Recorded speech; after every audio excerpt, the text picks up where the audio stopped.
And I saw a beast rising out of the sea, with 10 horns and 7 heads, with 10 crowns on its horns and blasphemous names on its heads. Revelation 13. The 10-kingdom plan is a concept found in the Bible's book of Revelation, which describes an end-of-time scenario involving 10 political entities or kingdoms that will come into power during the tribulation, which is a 7-year period of time when God's judgment will be poured out on the earth. The 10 kingdoms are not explicitly named in the biblical text, but some scholars believe that the 10 kingdoms may represent a series of alliances or nations that will rise up against the true followers of Christ. According to many interpretations of the book of Revelation, the rise of the 10 kingdoms is part of the fulfillment of Bible prophecy and is seen as a time of great upheaval and chaos on earth as these kingdoms work to consolidate power and fight against the followers of Christ.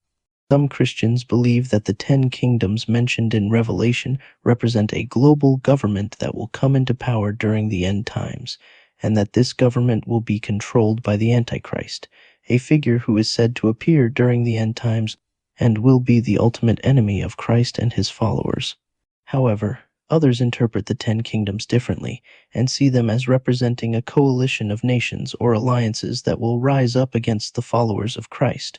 rather than a single global government controlled by the Antichrist. Regardless of how they are interpreted, the 10 kingdoms are considered to be a major prophetic event in the Bible, and some Christians believe that they serve as a warning to be prepared for the end times.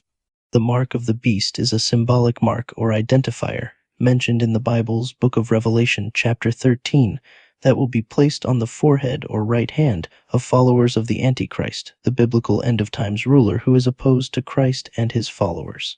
The mark is understood as a way of identifying individuals who have allegiance to the Antichrist and his dominion over the kingdom of the 10 horns. The mark of the beast is a central element in the book of Revelation's end-times narrative, and it's seen as a way of distinguishing between those who are loyal to the Antichrist and his kingdom and those who are loyal to Christ and his kingdom. It's often interpreted as a mark of rejection against God and a sign of allegiance to the Antichrist,